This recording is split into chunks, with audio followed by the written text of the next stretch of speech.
नमस्कार विद्यार्थी मित्रांनो, यापूर्वीच्या तासिकेमध्ये आपण बाजाराचे प्रकार या प्रकरणामध्ये बाजारपेठेचे व्याख्या, त्याच्यानंतर बाजाराचे वेगवेगळ्या प्रकारचे वर्गीकरण, स्थळानुसार, काळानुसार आणि स्पर्धेनुसार बाजारपेठेचे वर्गीकरण आणि त्यानंतर आपण स्पर्धेनुसार बाजारपेठेचे जे प्रकार आहेत त्यामध्ये पहिला जो प्रकार आहे तो आहे पूर्ण स्पर्धा. हा पूर्ण स्पर्धा या प्रकाराची आपण व्याख्या पाहिलेली आहे. यानंतर आपल्याला या प्रकाराचे काही जे वैशिष्ट्य आहेत ती वैशिष्ट्य आपल्याला या तासिकेमध्ये पाहायचे आहेत आणि त्यानंतर या प्रकारामध्ये एखाद्या वस्तूची किंमत कशी ठरते हा सुद्धा भाग आपल्याला या तासिकेमध्ये पाहायचा आहे. तर सुरुवातीला जे वैशिष्ट्य आहे ते वैशिष्ट्य आता आपल्याला पाहिजे. पहिलं वैशिष्ट्य येतं की असंख्य विक्रेते आणि असंख्य ग्राहक. जे एक वैशिष्ट्य आहे ज्याला तुम्ही वेगवेगळ्या प्रकारे सुद्धा लिहू शकता. एक असंख्य विक्रेते आणि दुसरा असंख्य ग्राहक. आणि या ठिकाणी दोन्ही वैशिष्ट्ये त्यांनी एकत्र करून असंख्य विक्रेते आणि असंख्य ग्राहक अशा प्रकारचा पहिलं वैशिष्ट्य आपल्याला पूर्ण स्पर्धेचं सांगता येतं. तर पूर्ण स्पर्धेच्या बाजारपेठेमध्ये विक्रेत्यांची संख्या आणि ग्राहकांची संख्या ही असंख्य असते. असंख्य म्हणजे मोजता न येण्याएवढे. तर पूर्ण स्पर्धेमध्ये विक्रेत्यांची संख्या असंख्य असल्यामुळे कुठलाही एखादा विक्रेता बाजारपेठेवर कुठल्याही प्रकारचा प्रभाव पाडू शकत नाही. म्हणजे किमतीच्या बाबतीत असेल किंवा पुरवठ्याच्या बाबतीत असेल तर कुठल्याही प्रकारचा तो प्रभाव बाजारपेठेवर पाडू शकत नाही. कारण की त्याचा समुद्रातील एखाद्या पाण्याच्या थेंबाप्रमाणे असतं. समुद्रातील पाणी एक थेंब काढलं काय आणि एक थेंब समुद्रामध्ये पाण्याचा टाकला काय, त्यामुळे समुद्राच्या भरतीला किंवा ओहोटीला कुठल्याही प्रकारचा प्रभाव पडत नाही. त्याचप्रमाणे एखाद्या विक्रेत्याचं सुद्धा अस्तित्व या अशा अत्यंत नगण्य असतात. त्यामुळं बाजारपेठेतल्या कुठल्याही प्रकारच्या पुरवठ्यावर किंवा किमतीवर कुठल्याही प्रकारचा प्रभाव पाडू शकत नाही. त्यानंतर या बाजारपेठेमध्ये ग्राहकांची संख्या सुद्धा असंख्य असते. ग्राहकांचं सुद्धा विक्रेत्यासारखंच ग्राहक सुद्धा कुठल्याही प्रकारचा बाजारपेठेच्या किमतीवर प्रभाव पाडू शकत नाही. एखादा ग्राहक असा म्हणेल की मी या वस्तूची मागणीच केली नाही तर या वस्तूच्या मागणीच्या अभावामुळे या वस्तूच्या किमती कमी होतील, किंवा मी एखादी वस्तू जास्त खरेदी केली तर त्यामुळं बाजारपेठेमध्ये ते मागणी वाढून वस्तूच्या किमती वाढतील. अशा प्रकारचा कुठलाही विचार इथं ग्राहकाला करता येणार नाही. कारण की ग्राहकांची संख्या ही अत्यंत जास्त असल्यामुळं एका ग्राहकाने मागणी केली काय न केली काय त्याचा कुठलाही प्रभाव या बाजारपेठेवर पडत नाही. म्हणून हे पहिलं वैशिष्ट्य आपल्याला इथं पूर्ण स्पर्धेचं सांगता येतं. या बाजारपेठेमध्ये सगळे विक्रेते असतील किंवा ग्राहक असतील ते किंमत स्वीकारणारे असतात. बाजारपेठेमध्ये असलेली किंमत स्वीकारणारे असतात. त्यानंतर पुढचं वैशिष्ट्य या बाजारपेठेचं एक जिन्सी वस्तू. पूर्ण स्पर्धेच्या बाजारपेठेमध्ये असलेल्या ज्या वस्तू आहेत त्या सर्व वस्तू ह्या एक जिन्सी असतात. आता एक जिन्सीमध्ये त्या वस्तू रंगानं, रूपानं, आकारानं, चवीनं, दर्जानं, शेवटी वेष्टन आणि किमतीनं सुद्धा एक समान असतात. त्याला एक जिन्सी असं म्हणतात. ही एखादी वस्तू घेतली तर ह्या सगळ्या काही एक सारख्याच असते. आपण जर बाजारपेठेमध्ये पाहतो, जर तुम्ही आंबे घ्यायला गेले तर सर्व आंबे एक समान, म्हणजे रंगाला ते एकाच रंगाचे असतील. पिवळे असतील तर सगळे पिवळेच असतील, सेंद्रिय असतील तर सगळे सेंद्रियच असतील. त्याच्यानंतर चवीनं जी एका आंब्याची चव आहे ती सगळ्या आंब्याची एकसारखी चव असेल. दर्जासारखाच असेल.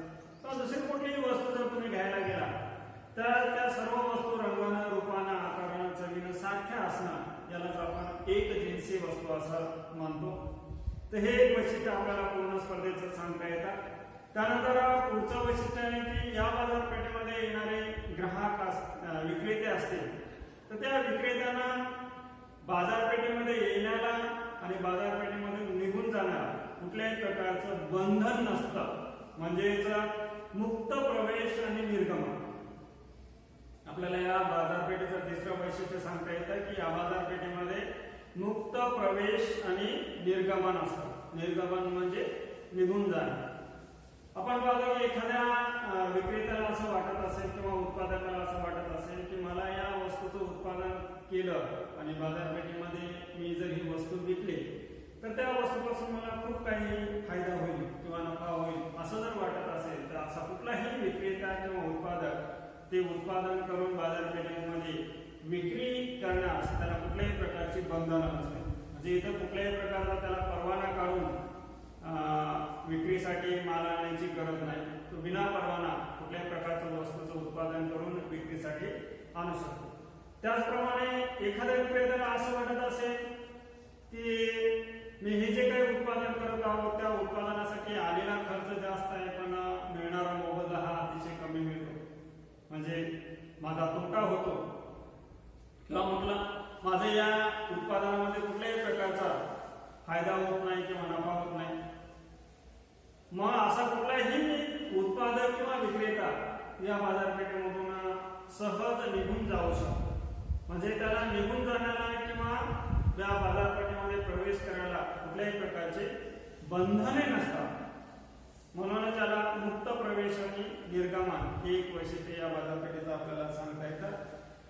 त्याच्यानंतर पुढचं एक या बाजारपेठेचं वैशिष्ट्य आहे ते आहे एकच किंमत. आता आपण यापूर्वी एक दोन वैशिष्ट्य पाहिलेले आहेत की या बाजारपेठेमध्ये असलेल्या वस्तू ह्या एकजिन्सी असतात.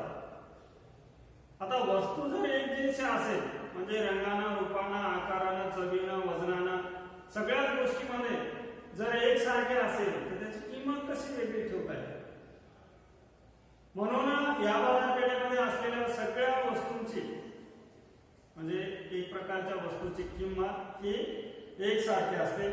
आणि ही जी किंमत आहे ती किंमत या बाजारपेठेमध्ये वस्तूला असलेली मागणी आणि वस्तूचा केला जाणारा पुरवठा या दोन्हीच्या आंतरक्रियेतून ठरत असते.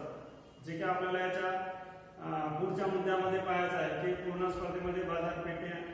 स्पर्धेतील बाजारपेठेमध्ये वस्तूची किंमत निश्चित आहे. म्हणून इथली जी वस्तूची किंमत ठरते ती वस्तूची किंमत ही मागणी आणि पुरवठ्याच्या आंतरक्रियेमधून ठरत असते. आणि ही जी काही किंमत ठरलेली आहे ती सर्व बाजारपेठेमध्ये त्या प्रकारच्या वस्तूची किंमत ही एकच असते. म्हणून एकच किंमत हे या बाजारपेठेचं वैशिष्ट्य आपल्याला सांगता येतं. त्यानंतर पुढचं वैशिष्ट्य आपल्याला असं सांगता येतं की बाजारपेठेचे संपूर्ण ज्ञान. आता या बाजारपेठेमध्ये जेवढे काही विक्रेते असतील किंवा जेवढे काही ग्राहक असतील तर या बाजारपेठेमध्ये असलेल्या विक्रेत्यांना आणि ग्राहकांना बाजारपेठेचं पूर्ण ज्ञान असतं. आता इथं आपण पाहतो की बाजारपेठेचं ज्ञान असणं म्हणजे काय असणार तर बाजारपेठेमध्ये वस्तूची असलेली किंमत काय आहे, प्रत्यक्षात वस्तूची किंमत काय आहे, त्या वस्तूची गुणवत्ता कशी आहे, त्याच्यानंतर त्याचा दर्जा कसा आहे किंवा एकूण त्या बाजारपेठेमध्ये त्या प्रकारच्या वस्तूचा पुरवठा कसा आहे या सर्व गोष्टीचं ज्ञान इथं विक्रेत्याला आणि ग्राहकाला असतं असं हे एक वैशिष्ट्य आहे. त्यामुळे काय होतं की कुठल्याही प्रकारचा विक्रेता बाजारपेठेमध्ये असलेल्या किमतीपेक्षा जास्त किमतीनं वस्तू विकू शकत नाही. आणि त्यानंतर दुसराही घटक जो आहे ग्राहक, तो ग्राहकही बाजारपेठेमध्ये असलेल्या सर्वसामान्य किमतीपेक्षा जास्त किंमत कुठल्याही विक्रेत्याला देणार नाही. म्हणजे इथं ग्राहक आणि विक्रेत्याची कुठल्याही प्रकारची फसवणूक होणार नाही. हे एक वैशिष्ट्य आपल्याला या बाजारपेठेचं सांगता येतं की या बाजारपेठेमध्ये असलेले सर्व विक्रेते आणि सर्व ग्राहक यांना बाजारपेठेविषयी पूर्ण ज्ञान असते. त्यानंतर पुढचं वैशिष्ट्य आपल्याला या बाजारपेठेचं असं सांगता येतं की या बाजारपेठेमध्ये असलेले पूर्ण उत्पादनाचे जे घटक आहेत ते उत्पादनाचे संपूर्ण घटक पूर्ण गतिशील असतात. आता आपण पाहतो की उत्पादनाचे एकूण 4 घटक आहेत: भूमी, श्रम, भांडवल आणि संयोजक. तर या उत्पादनाच्या घटकाशिवाय कुठल्याही प्रकारचं उत्पादन आपल्याला करता येत नाही. आणि हे जे सर्व उत्पादनाचे घटक आहेत हे पूर्ण गतिशील असतात. आपण पाहतो की भूमी आहे. आता भूमीच्या बाबतीत आपल्याला सांगायचं झालं तर भूमीला भौगोलिक गतिशीलता नाही, म्हणजे भूमी एका ठिकाणाहून दुसऱ्या ठिकाणी जाऊ शकत नाही. पण भूमीला व्यावसायिक गतिशीलता आहे. समजा एखाद्या शेतकऱ्याकडे 2 एकर जमीन आहे. 2 एकर जमीनमध्ये त्याला जर सोयाबीन मध्ये असेल तर तो कापूस लावू शकतो. कापसामध्ये नफा मिळत नसेल तर तो केळी लावू शकतो. केळीमध्ये नफा मिळत नसेल तर ऊस किंवा अंगूर लावू शकतो.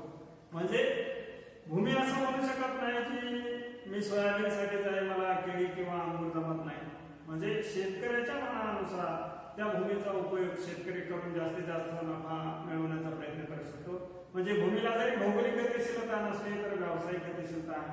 त्यानंतर श्रमिकाचा आपण सांगू शकतो की श्रमिकाला एका क्षेत्रात जर नफा मिळत नसेल किंवा जास्त मोबदला मिळत नसेल किंवा जास्त मजुरी मिळत नसेल तो सहजच दुसऱ्या ज्या क्षेत्रामध्ये जास्त मजुरी मिळते किंवा मोबदला मिळतो त्या क्षेत्राकडे वळू शकतो. म्हणजे इथं पूर्ण गतिशीलता आहे त्याच्याकडे. त्याच्यानंतर भांडवल आहे. भांडवलाला ज्या क्षेत्रात जास्त व्याज मिळेल त्या क्षेत्राकडे ते वळू शकतात. आणि संयोजकाला जो काही नफा आहे तर नफा ज्या क्षेत्रात जास्त आहे त्या क्षेत्रात संयोजक आकर्षित होत असतो. म्हणून या ठिकाणी या प्रकारच्या बाजारपेठेमध्ये असलेले उत्पादनाचे जे घटक आहेत ते पूर्णतः भौगोलिक आणि व्यावसायिक दृष्टिकोनातून गतिशील असतात असं आपल्याला म्हणता येतं. त्यानंतर पुढचं वैशिष्ट्य आपल्याला असं सांगता येतं ते वाहतूक खर्चाचा अभाव. आता पूर्ण स्पर्धेच्या बाजारपेठेचं हे एक वैशिष्ट्य महत्वाचं आहे की या बाजारपेठेमध्ये ज्या काही वस्तू उत्पादित होतात त्या सर्व वस्तूची किंमत ही एकच ठेवण्यासाठी इथं तुम्हाला वाहतूक खर्च ग्राह्य धरता येणार नाही. वास्तविक आता आपण पाहतो की वस्तू उत्पादित झाली त्या ठिकाणापर्यंत अंतर नेऊन तुम्ही वस्तू विकत असाल तर तेवढ्या वाहतूक खर्चाचा समावेश त्या वस्तूच्या किमतीमध्ये ऍड केला जातो आणि किंमत ही त्या उत्पादनापासून जेवढा अंतर तुम्ही जास्त कराल तेवढी किंमत वाढत जाते. मग इथं तुमची एकच किंमत राहणार नाही. म्हणून एकच किंमत ठेवण्यासाठी एकतर उत्पादनाचे सर्व घटक किंवा उत्पादन संस्था एकाच ठिकाणी आहेत असं गृहीत धरलं जातं किंवा सर्वच उत्पादन संस्थांना येणारा वाहतूक खर्च सारखाच आहे असंही गृहीत धरलं जातं. किंवा मुळातच वाहतूक खर्चाचा समावेश इथं केला जात नाही किंवा वाहतूक खर्चाचा अभाव हा या बाजारपेठेचा एक वैशिष्ट्य आपल्याला सांगता येतं. त्यानंतर शेवटचे वैशिष्ट्य आपल्याला असं सांगता येतं की या बाजारपेठेमध्ये कुठल्याही प्रकारचा सरकारचा हस्तक्षेप नसतो. आता सरकारचा जर हस्तक्षेप आपण पाहिला तर सरकारने जर एखाद्या वस्तूवर उत्पादन कर लावला किंवा सेवा कर लावला तर तो त्या वस्तूच्या किमतीमध्ये समाविष्ट होऊन वस्तूच्या किमती बदलू शकतात. तर सरकारने जर हस्तक्षेप केला तर वस्तूच्या किमती ह्या कमी जास्त ठेवाव्या लागतात. म्हणून इथे या बाजारपेठेमध्ये सरकार कुठल्याही प्रकारचा हस्तक्षेप करत नाही असं गृहीत धरलं जातं किंवा सरकारचं निर्हस्तक्षेपाचं धोरण असतं असं या ठिकाणी गृहीत धरलं जातं. तर अशा प्रकारे पूर्ण स्पर्धा जी बाजारपेठ आहे या पूर्ण स्पर्धेच्या बाजारपेठेचे वैशिष्ट्य आपल्याला इथं असं सांगता येतात. या सर्व वैशिष्ट्यावरून आपल्याला एक असं सांगता येतं की ही जी बाजारपेठ आहे ही बाजारपेठ आपल्याला व्यावहारिक दृष्टिकोनातून कुठेही आढळणार नाही. आपण जर व्यावहारिक दृष्टिकोनातून किंवा आपण जर मार्केटमध्ये गेलो तर अशा प्रकारची बाजारपेठ आपल्याला कुठलेही दिसणार नाही. म्हणजे एकच वस्तू असलेली, एकच किंमत असलेली किंवा बाजारपेठेचे पूर्ण ज्ञान असलेले ग्राहक आणि विक्रेते किंवा उत्पादन घटकाची पूर्ण गतिशीलता असलेले उत्पादनाचे घटक किंवा वाहतूक खर्चाचा अभाव असलेली, तर अशा प्रकारची बाजारपेठ आपल्याला वास्तवात किंवा व्यावहारिक दृष्टिकोनातून कुठेही सापडणार नाही किंवा आढळणार नाही. पण ही जी बाजारपेठ आहे एक आदर्शात्मक बाजारपेठ म्हणून समजली जाते किंवा बाकीच्या ज्या बाजारपेठेचे प्रकार आहेत ते बाजारपेठेचे प्रकार सहज आणि सोप्या पद्धतीने समजून घेण्यासाठी आपल्याला ही बाजारपेठ समजून घेणं गरजेचं आहे. म्हणून बाजारपेठेच्या आंतरक्रिया जाणून घेण्यासाठी किंवा बाजारपेठाचे प्रकार सहज समजण्यासाठी ही एक बाजारपेठ आपण इथं अभ्यासलेली आहे. तर हे एक बाजारपेठेचा आदर्शात्मक प्रकार आहे असं आपल्याला म्हणता येतं. यानंतर आपल्याला पुढचा मुद्दा या ठिकाणी पाहायचा आहे की पूर्ण स्पर्धेमध्ये वस्तूची किंमत निश्चिती किंवा किंमत निश्चिती. आता पूर्ण स्पर्धेच्या बाजारपेठेमध्ये एखाद्या वस्तूची किंमत कशी ठरते हे आपल्याला या तासिकेमध्ये पाहायचं आहे. तर आपण पाहतो की पूर्ण स्पर्धेमध्ये वस्तूची किंमत ठरत असताना आता वेगवेगळ्या अर्थतज्ञाचं मत हे वेगवेगळं आहे. सुरुवातीला सनातनवादी अर्थशास्त्रज्ञ होते, त्यामध्ये आपण पाहतो की ॲडम स्मिथ असेल, रिकार्डो असेल, यांचं जे मत आहे ते असे म्हणतात की वस्तूची जी किंमत आहे ती वस्तूची किंमत वस्तूचा जो काही पुरवठा आहे त्या पुरवठ्यावरून ठरते. समजा वस्तूचा पुरवठा जास्त असेल तर वस्तूची किंमत कमी आणि पुरवठा कमी असेल तर वस्तूची किंमत जास्त. म्हणजेच रिकार्डो आणि ॲडम स्मिथ हे वस्तूची किंमत ही वस्तूच्या पुरवठ्यावरून ठरत असते असे म्हणणारे आहेत. पण त्यानंतर येणारा जो जेव्हाच आहे किंवा इतर जे अर्थशास्त्रज्ञ आहेत नवसनातनवादी, त्या नवसनातनवादी अर्थशास्त्रज्ञाचं मत असं आहे की वस्तूची किंमत ही मागणीवरून ठरते, पुरवठ्यावरून ठरत नाही तर मागणीवरून ठरते. म्हणजे जर मागणी जास्त असेल तर वस्तूला किंमत जास्त आणि मागणी कमी असेल तर वस्तूची किंमत ही कमी. म्हणजे इथं मत वेगवेगळं आहे.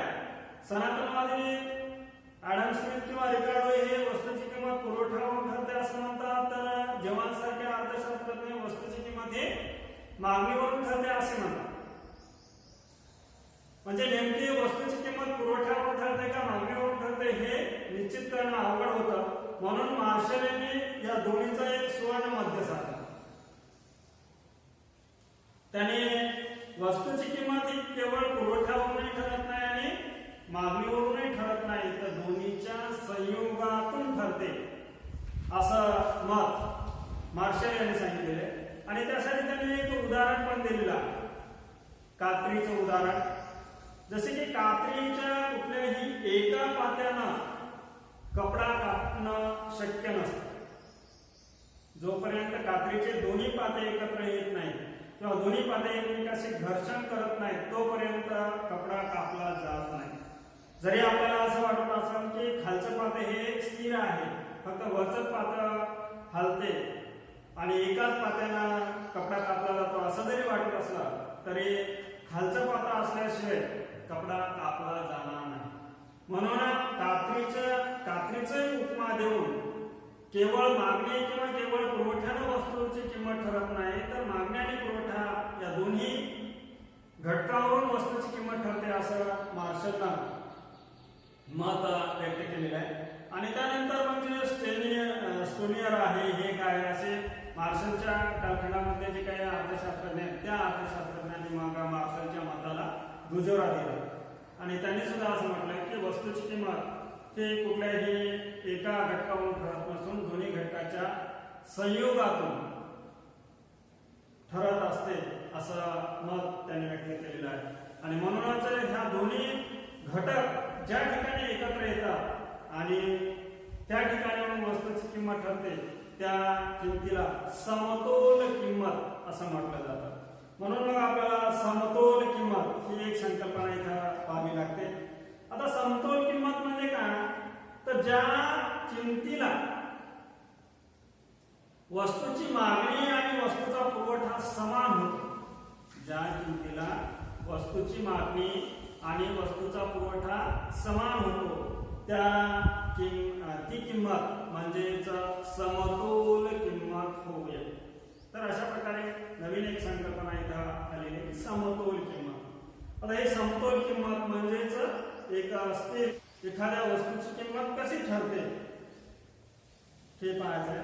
तर ते पाहण्यासाठी आपण पुढं एक कोष्टक आणि आकृतीचा आधार घेऊन आपण वस्तूची किंमत निश्चिती किंवा वस्तूची किंमत कशी ठरते ते पाहणार आहोत.